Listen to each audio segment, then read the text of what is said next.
Halo teman-teman dan Bu Dosen, perkenalkan nama saya Valencia Andres Immanuel. Saya memiliki NIM 8563421191. Saya ber-UP-BJJ di Pangkal Pinang. Jadi pada kesempatan kali ini saya akan menjelaskan perkembangan Pancasila menjelang Orde Baru. Jadi teman-teman dan Bu Dosen, saya akan mengambil peristiwa penting yang bernama G30 SPKI. Menurut KBBI, pemberontakan merupakan suatu gerakan yang bertujuan untuk menentang terhadap kekuasaan yang sah. Pada pemberontakan G30 SPKI ini didalangi langsung oleh PKI atau Partai Komunis Indonesia yang bertujuan untuk mengganti ideologi Pancasila ke ideologi komunisme. Pemberontakan ini bukan hanya ingin mengganti ideologi Pancasila, namun telah mencoreng nilai ideologi Pancasila itu sendiri. Dimulai dari sila 1. Komunisme beranggapan bahwasannya agama itu tidak penting, sedangkan ideologi Pancasila mengajarkan kita untuk selalu berketuhanan. Maka komunisme telah mencoreng sila 1. Lalu sila kedua. Dalam isi sila kedua, ideologi Pancasila ini menjunjung tinggi HAM. Namun dalam pemberontakan G30 SPKI ini telah menghilangkan 7 jenderal pada masa itu, sehingga perbuatan PKI telah melanggar hak asasi manusia. Dilanjut dengan sila ketiga. Akibat dari pemberontakan ini terjadi perpecahan antara kubu PKI dan kubu pemerintahan Indonesia, yang dimana kedua pihak tersebut adalah orang Indonesia itu sendiri.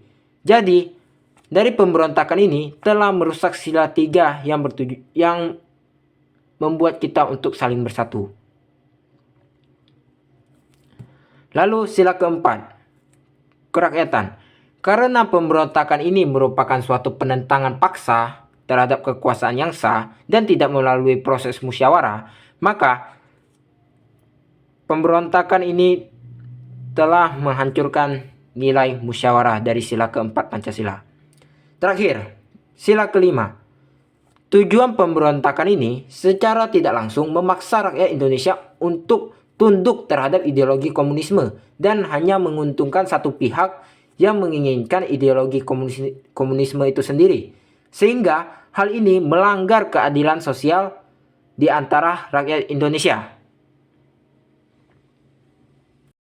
Setelah kita membahas motif dari pemberontakan ini, maka diperlukanlah suatu solusi untuk menyelesaikan pemberontakan ini. Maka solusi yang diperlukan adalah persatuan yang diambil dari sila ketiga Pancasila untuk memberantas gerakan pemberontakan. Persatuan ini harus terjadi di antara kesemua tentara, rakyat, dan pemerintahan. Setelah pemberontakan ini berhasil ditumpas, kekuasaan pun berpindah tangan ke Soeharto dan menjadi era Orde Baru. Pada fase inilah Pancasila mulai berkembang, meliputi dijadikannya Pancasila sebagai asas tunggal. Maksudnya, semua organisasi ataupun parpol yang ada di Indonesia itu tidak boleh memiliki ideologi lain. Sehingga tidak ada ideologi lain dalam organisasi ataupun parpol selain Pancasila. Dan kedua, indoktrinasi P4 atau pedoman penghayatan dan pengamalan Pancasila, yaitu bertujuan untuk menyelaraskan pemahaman Pancasila versi pemerintahan ke setiap individu warga negara Indonesia. Dari pemberontakan inilah kita mengenang hari tersebut menjadi Hari Kesaktian Pancasila yang diperingati sebagai 1 Oktober.